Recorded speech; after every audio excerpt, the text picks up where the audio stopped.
Hello, and thank you for joining me for the online edition of Bluebell Summertime Stories. My name is Mandi Cantrell. I'm with the B.B. Comer Library in Sylacauga, Alabama. The first book I want to read is called When a Dragon Moves In. It's written by Jodi. I love this book, so I think you'll enjoy it too. If you build a perfect sandcastle, a dragon will move in. He'll settle in all cozy and peep at you from inside.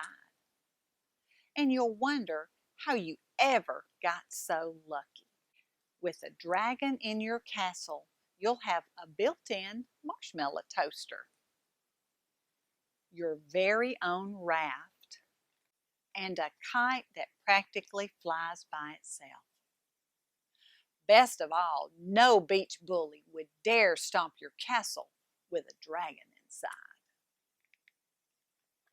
Of course, there are rules on the beach, so you'll have to hide his smoke from the lifeguard and erase the dragon prints from the sand. Eventually, you'll want to share the great news with your family. There's a dragon in my castle, you'll call to your mom. She'll answer.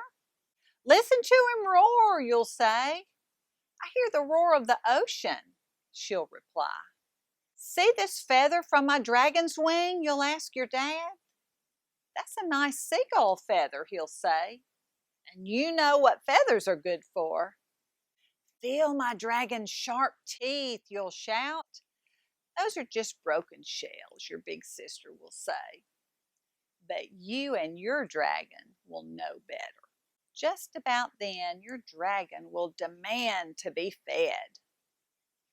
First, he'll eat all of the peanut butter sandwiches, even the ones that were supposed to be for your sister. Then his fiery snout will make the lemonade sizzle. Stop blowing bubbles in your drink, your mom will say. That wasn't me, you'll answer. That was the dragon. And you'll hear a heh heh heh from deep inside the sandcastle.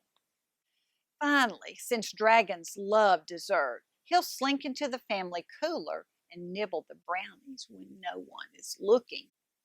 Whose fingerprints are in the brownies, your dad will ask. Not fingerprints, you'll try to explain. Dragon prints.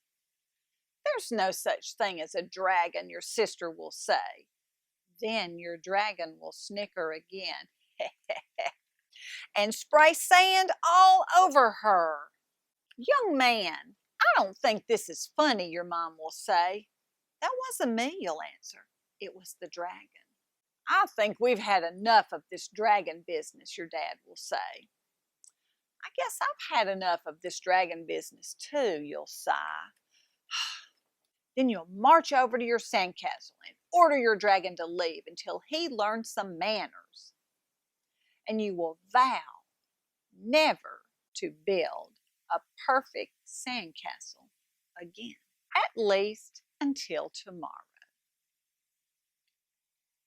Okay, we just read a great book about a dragon. Now we're going to be dragons. You ready? All dragons like to fly, so we're going to fly like a dragon. Fly, fly, dragon, fly, fly, fly, dragon, fly, fly, fly, dragon, fly, way up in the sky. And something else dragons do is roar. So you can roar like a dragon. You ready? Roar, roar, dragon, roar, roar, roar, dragon, roar, roar, roar, dragon, roar. Let me hear you roar. And something else you can make that would be, fun would be just take a cup and put some yellow, orange or red streamers or construction paper, cut the hole out of the bottom, and you can be a dragon and blow fire. So you can roar, roar, and blow some fire too. Very easy to make. You can just tape the streamers inside. You might want to make that at home and be your own dragon, okay? The next book is one of my very favorites. I know I say that all the time, but this book was a gift to one of my girls, and you cannot find this book anymore. You cannot buy a new edition of this book. It's an older book called Custard the Dragon and the Wicked Knight by Ogden Nash. It is a great story, and I want to share it with you today. Guess what happened in the little white house where Belinda lived with a little gray mouse, and a kitten and a puppy and a little red wagon and a really-o, truly-o little pet dragon. This dragon was a shy one, forever getting flustered, so they said he was a coward, and they called him Custard. He had eaten up a pirate once, but then he went back to being a coward again. Custard the Dragon felt comfortable and cozy. His breath wasn't fiery, just flickery and rosy. And he lay with his head on his iron dragon toes, dreaming dragon dreams in a happy dragon doze. Belinda sang as she went about her housework. Blink the mouse was busy with her mousework. Ink the kitten was laundering her fur and teaching little dog Mustard how to purr. Belinda's song as she wiped the dishes bright was all about Sir Gargoyle, the wicked, wicked knight.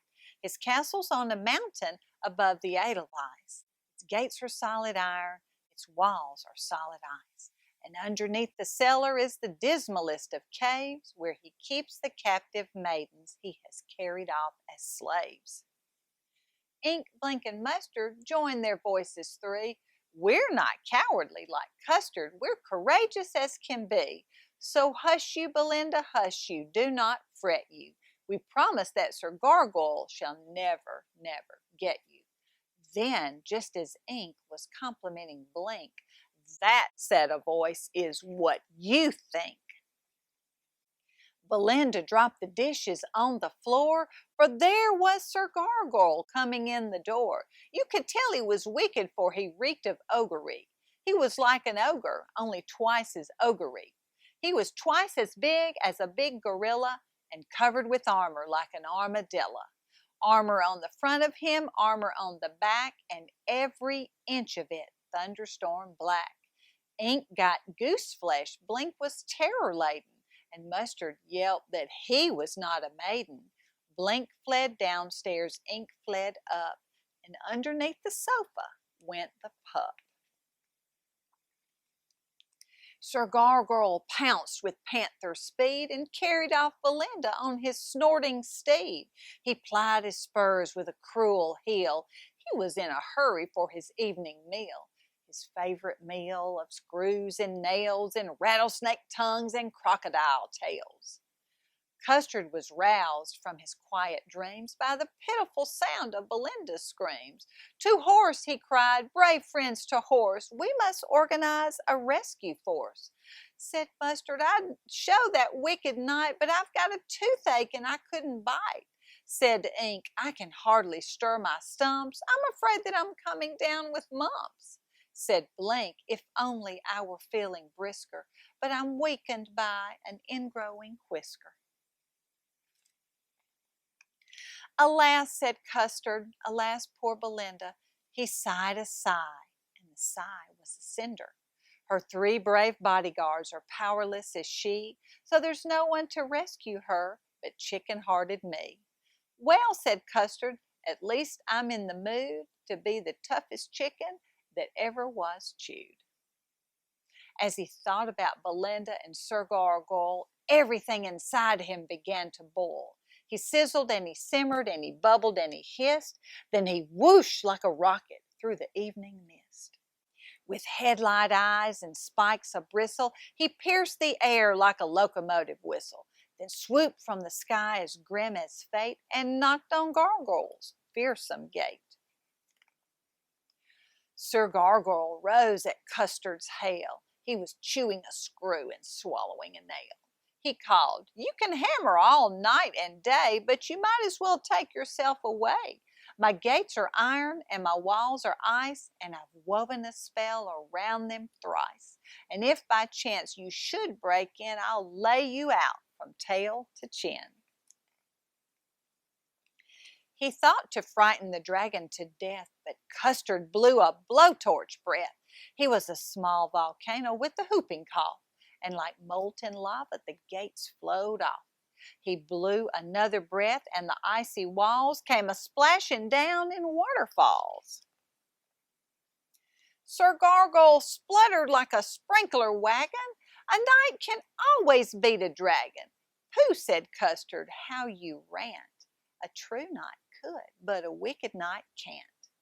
Have at you then, Sir Gargoyle roared, and he rushed at Custard with his deadly sword. From helm and breastplate down to spur, it flattened that unworthy sir.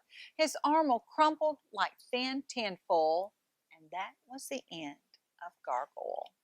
Custard rushed like a tidal wave down, down, down to the dismal cave, where Belinda lay in chains, a slave. Chains too strong to chop or hack, but he sawed them through with his spiky back. Belinda was too weak to speak her thanks, but she managed to pat his scaly flanks. Now Custard was a flyer of great renown. He was able to fly while sitting down. So home he soared with wings aflap, and Belinda sitting in his lap.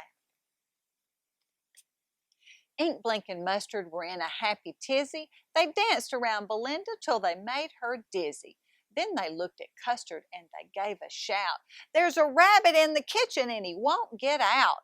He's eating all the carrots and he's starting on the peas, and you're just in time to eject him, please. Custard said, you know my habits. You know I've always been afraid of rabbits. So if this fierce fellow won't depart in peace, eject him yourself or call the police. Oh, jeered Ink and Blink and Mustard, what a cowardly Custard. I agree, said Custard, and I add to that, Craven, Poltroon, and Fraidy Cat. I've learned what a nuisance bravery can be, so a coward's life is the life for me. Belinda kissed him and said, don't fret, a cowardly dragon makes the nicest pet. Oh, I hope you enjoyed that story. And I want you to come into the library and sign up for the Summer Reading Club. Our theme this year is Imagine Your Story. You can actually sign up on our website, sign up online, or come into the library. You do have to come in to get one of the reading logs. You're reading books for a chance to win prizes, so come in and see us sometime. Thank you for joining me for Bluebell Storytime, and we'll hope to see you at the library.